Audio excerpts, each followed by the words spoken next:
started talking about visual content. Isn't she cute? This is Ellie. This is my girl. This is she was 6 months old in this picture. She'll be back later. But before we get started in this, I want to ask, is anyone here personally responsible, it's your job, to select images or visual content or... Okay. What are you moving to? Congratulations, you win a prize. Alright, so I saw a few more hands go up. No prizes for that one.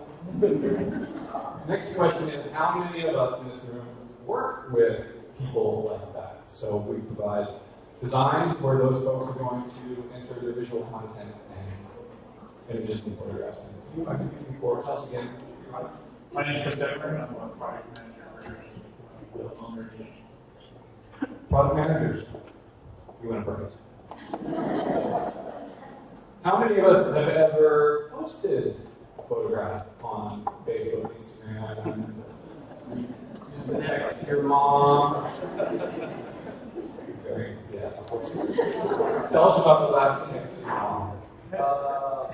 She doesn't know how to use a cell phone, so. No cell phone, so how do you send visual content to your family? Skype therapy. Good job. You win a prize. So I would have my hand up on all those things. By day, I'm a content strategist at Disney Parks and Resorts Digital, so I care about the content that goes on websites and apps for Disneyland in California, Walt Disney World in Florida, a bunch of other vacation destinations around the world. And by night, I am the pedestrian photographer. I go around the world, not as much as Taj does, but I go out shooting people, things, scenes, landscapes for my own fun. Obviously, it doesn't pay enough for it to quit my day job. But why do we even bother with visual content? Why can't we just do something like this? Don't read it too closely. You'll get sucked into a black hole.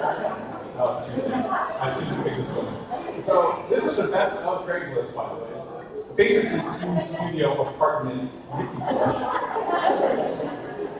No idea what the place looks like, where it is, but for a low price of $300 monthly rent, you will also learn how to become rich in the stock market. So why don't we just write 1,000 words? Why do we do this? If you've got a giant oven boot for sale, show us the giant oven boot. I mean, essentially, we want to show these things for 3 key reasons, right? One is to entice.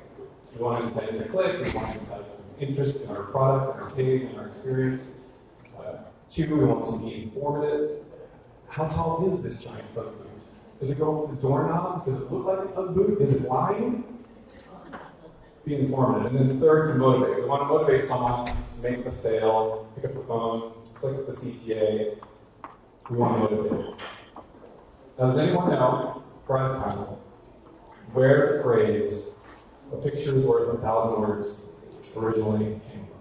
And you can be wrong on this, because it's people are. Washington?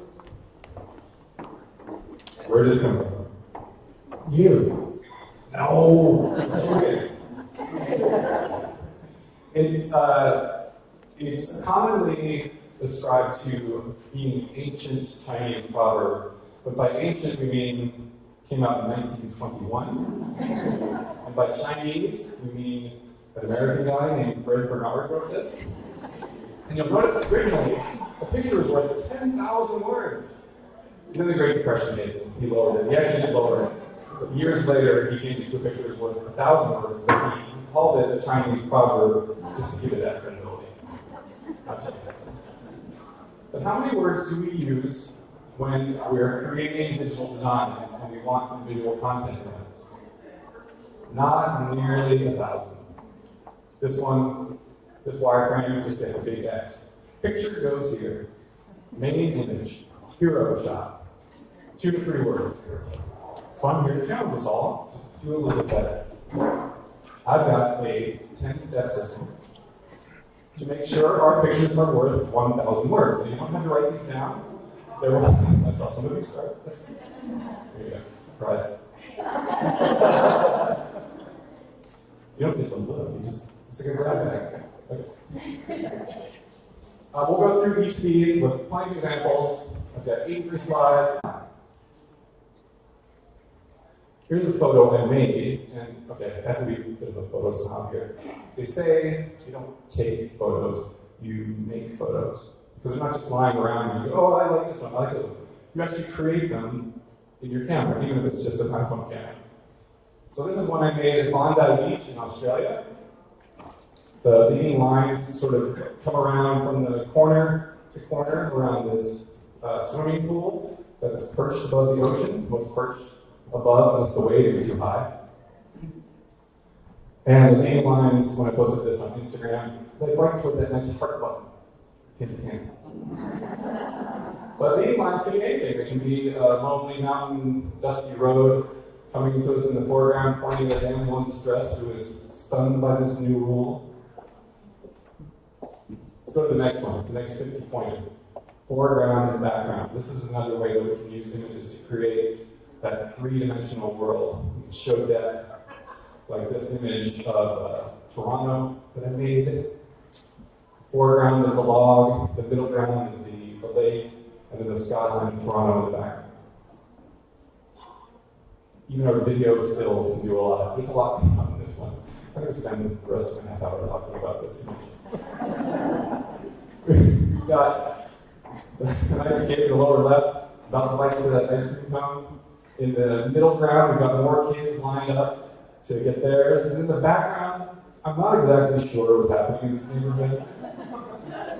There's a fellow in what looks like some sort of blue jumpsuit getting into his Tai Chi moves for the morning. And then I would call her the grumpy old lady wandering her lawn. But it sets a whole three-dimensional scene for us for that neighborhood. It doesn't have to be that involving. Here's a good one that Amazon uses to show how you can use your grocery checklist at a grocery store, just by showing it in that background. Who wouldn't want to go to this law school? Foreground underneath the stately arch, the green quad, some dramatic skylines that are always there if you're going to be a lawyer. The next rule, that's another 50 points for foreground and background. The next rule, the third rule, is rule of thirds. Does anybody know what that means? For a prize. I haven't been promised you yet. Rule of thirds. So how do you put the subject in a frame with his camera or exploitation? I'll take it. Good job. Good pass. Okay, rule of thirds is how you divide up the image. So here's one from the Sydney Opera House. Now, I could have divided this one 50-50 with the crowd filling the bottom half, the Sydney Opera House filling the top half. But if you imagine on all of your visual content, this sort of tic-tac-toe grid, the idea to create a better sense of balance and make it more pleasing to the eye is to push everything a little bit off-center. So in this example, the crowd is the bottom third, the opera house is the top 2/3. The larger portion of the architecture are the left 2/3. It's a little bit off-center. New York Times does a nice visual trick on their email newsletter sign-up page for favorite things to design. But rule of thirds is in place here. The coast highway fills the right third, ocean fills the left third. This architecture firm, I thought there was somebody here from this place. No? It's fine, I paid this. I thought you were here. Okay. Nice job on rule of thirds here. The first floor and the furniture fills the bottom third. So even some good leading lines with that staircase going up to the top. Nice job. And back to your prize-winning answer. It can also be about the way the photograph bleeds into the rest of the page. Here the headphones are taking up the right 2/3 with some text content on the left third. A little bit off-center. 50 points for that. Framing. Photos themselves are already in the frame. They're already on the page or screen in frame.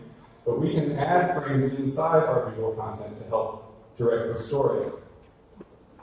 Like these two on a trip in Phnom Penh, the museum there, two school kids who were supposed to be attending the museum, but were looking out the window all day, like they would rather be anywhere else.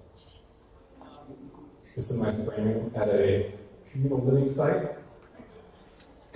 This one I like to see as frames within frames within frames. You've got a frame of the brick wall, the frame of the whiteboard, the little blue boxes, everything framed around this product designer. Tells a story, tells us where to live. Does anybody notice that hotel tonight? So here they use, on the left, they're using the window frame to show you what kind of view you might get from your hotel room. On the right, what kind of a drink you might get from the hotel bar. So frames within frames. Those first four are the 50 pointers. They're worth 50 words each. So we're only up to, anyone? Good job. Thank you. 200 points. The next four are worth 100 each. So we know that users pay attention to information carrying images. They ignore the purely decorative stuff. So what kind of information am I looking for here on Airbnb? I want enough information to know, should I spend $142 a night on this Greek rental? Some questions are already being answered. Is there outdoor seating? Yes. Is it awesome? Yes. Do I get to see what looks like the entire Mediterranean in front of me? Probably, yes. And Kindle got a bad rap in the last presentation, but they do a nice job of being portable. How many guidebooks can you really carry?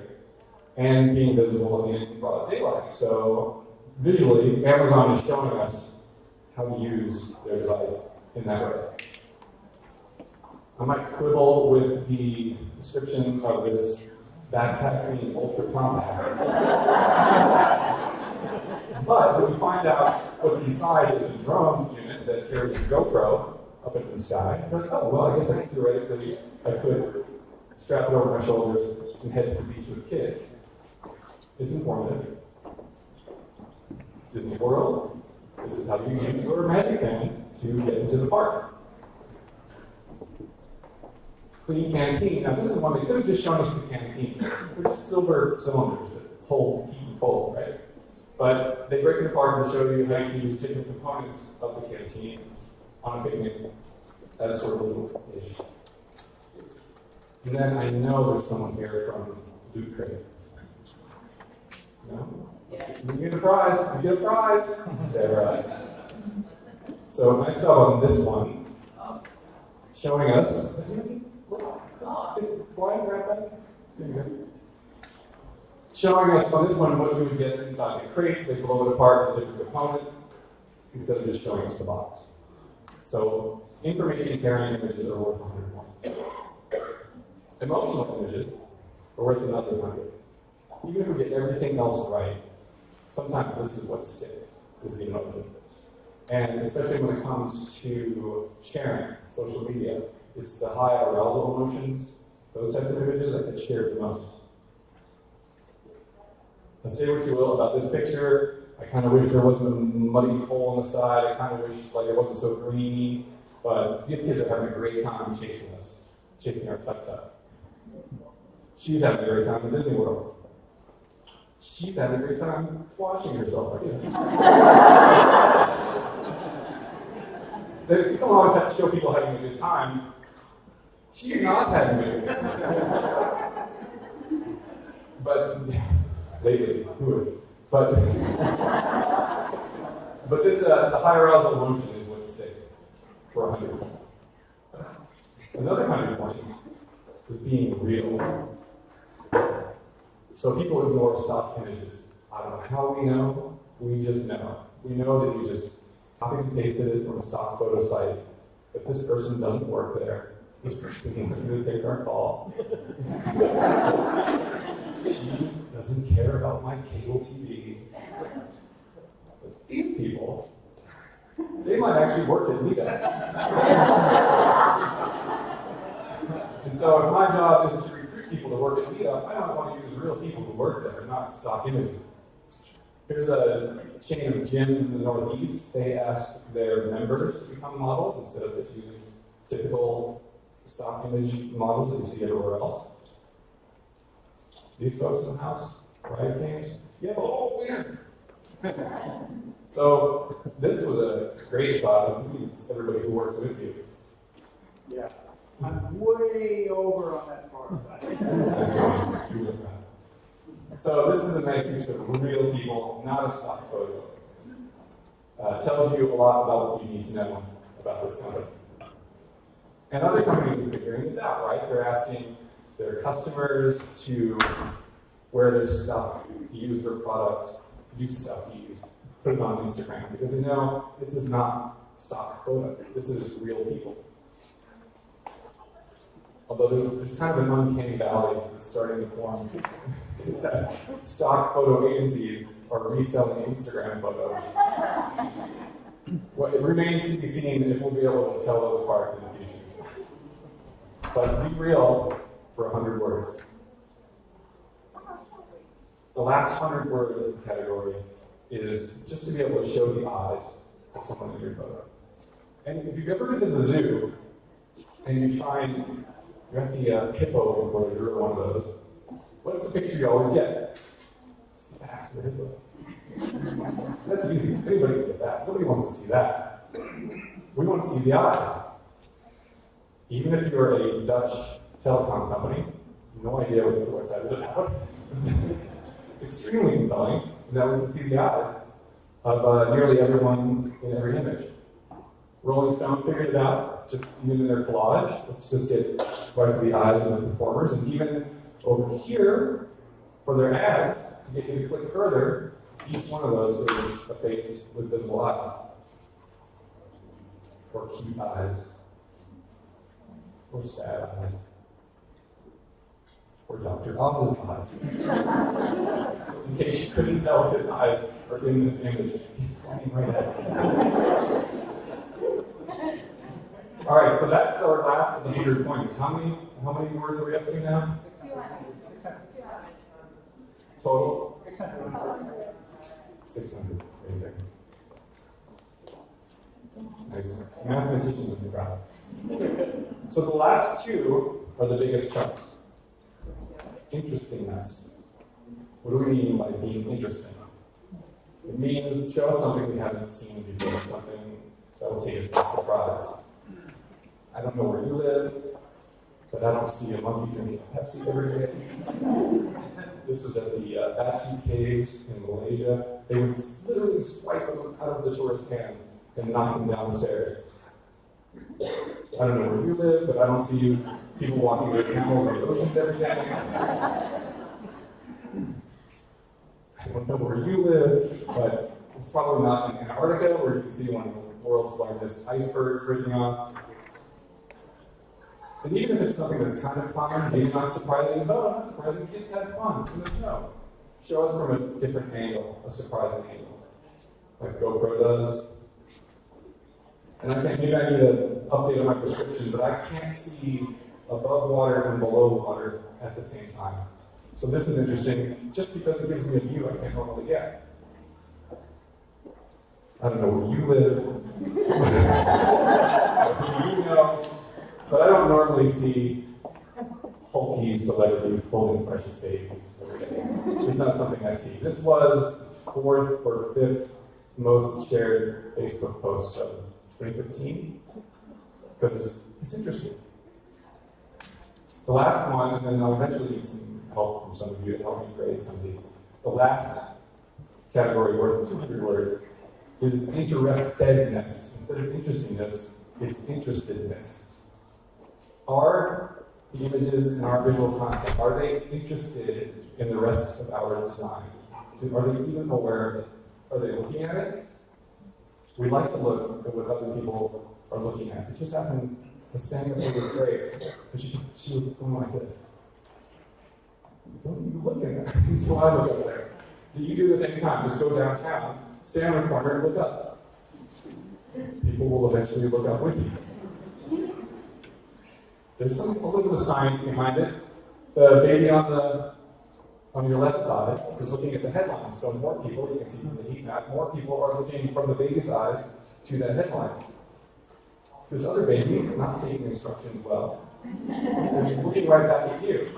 So it's kind of a closed loop, right? I look at the baby looks back at me, none of us are looking at the content, none of us know what this site is about. We also like to look at what Denzel Washington is looking at. They use this for his Magnificent Seven movie premiere, and he was looking at trending content on Facebook. It's only on Facebook for a while. This chap was looking at men's new releases at Nike. He's sort of leaning toward them, not exactly looking at them, but he's doing better than his female counterpart, who seems to be interested in her elbow. Now this one they could have fixed easily, right? Bring her to the other side. Now she's suddenly interested in women's new releases. This entire family is interested in calling 800 543 They're practically riding their bicycles into it. Legal Zoom. Legal Zoom. There's some. Oh. All these people are interested in starting their corporation. Good job. They're looking right at it. Now I hate these email pop-ups as much as anybody. I mean, first get to a site, and you go, oh, forget about what you wanted to look at. Sign up for an email. At least she's super duper interested in watching the answer to email. So kind of thing. Buzz is very interested in the Pixar exhibition. He's sad, but he's super interested. Philosophy, this guy is not only interested, he might actually be requesting a consultation right now. Doesn't have to be people. These fish are very interested in whatever that button says. Now we'll get to the last two examples. These are both from a website that National Geographic does called Unique Lodges of the World. And if you ever have felt like you haven't spent enough money on a hotel, go to this website. They will help you spend more than you ever have before. But in this image, this was essentially an article about some of their lodges that give back to nonprofits and NGOs. There's a lot going on here, right? Starting from the top, there's some leading lines on the roof. There's some good foreground and background. They have a friend in the back and the left there. There's some stuff going on the wall. Give you a sense of space. Rule of thirds, maybe not, but that's okay. Some framing going on with that roof line, also around the kids. It's informative enough. You get the sense like this is the type of organization that these lodges get back to. It's definitely emotional. There's a little bit of a range of emotions going on in the faces here. It's real, not a stock photo. Eyes all around. Interesting. It's something you don't see every day. And interested, because even though most of the kids are looking back at us, one is looking down at them and looking down at that headline. Seems to be aware of it. Seems to be aware that there's more content on the page. It's not a closed loop. All right, last time. I need people to help with this one. From the same website, what are we seeing here?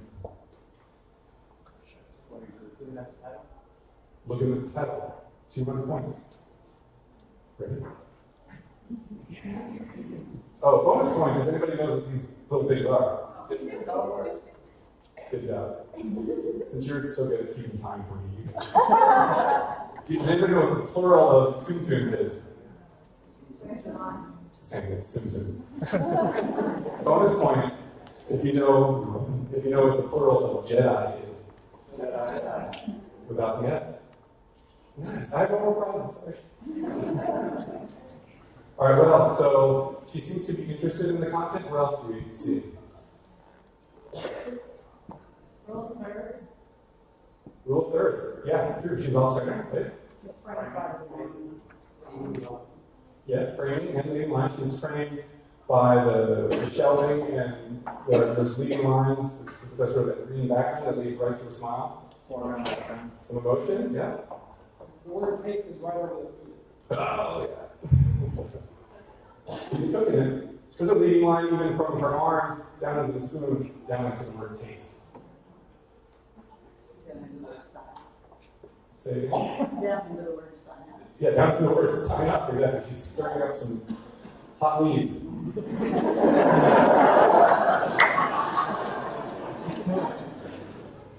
The whole point of this is not to get to 1,000 words, by the way. The whole point is just to do one better and to think when we're adding visual content to our digital experiences, can we add any of these one things? Can we add some leading lines, rule of thirds? Can we make it interesting? Can we make it interested? Don't worry about getting up to 1,000, just do one more. The whole point of this is Ellie and having a non-stock photo. The whole point of this is to entice and inform and motivate our users for something, right? So let's make our visual content work harder than just an X in a box and a wire. And hopefully nobody wrote too fast because all this is available. Ellie would like you to know at pedestrianphotographer.com. While you're there, check out some of my other images. Oh, one which you already saw 2 presentations ago, the one that demonstrated traffic. Remember, yeah, leading lines in that one, right? Yeah, that was gnarly. Any questions before we go? I might be linguistically challenged, but I'm interested to know how you came up with those 2 last names. I am also linguistically challenged. I made them up. Interestingness is something that Joel Sartori talks about. He's a National Geographic photographer. He just courses online, and he talks about that factor being important to just lifestyle, landscape, and artistic photography. But I think we can take that concept of interestingness into our digital. And interestedness, is that, I don't think that's a real word. I think I did make that up. So, pretty good. My boss would like to ask a question. Great job up there. No, you did a really good job showing the value and the impact that the visuals, the media has to the story of a potential page. So my question to you as a content strategist and for all the IAs in the room is, how do you recommend that we interact with other people, potentially a media person who's responsible for that image, when we see that image as an integral part of the story we're trying to tell on the page? Just, they don't do it till they're boss. That's a great question. I mean, every organization is different, right? And a lot of us have responsibility but not authority. So we work with people, they don't work for us. And so I think, feel free to go to this site, print it out, grab it, share it, whatever you want, and bring it to the folks who are working on your visual designs and use it as kind of a checklist. And not pressure to use all 10 of them, but to try and add 1 or 2. Good question. Did I meet the 30-minute limit? My timer's on. All right.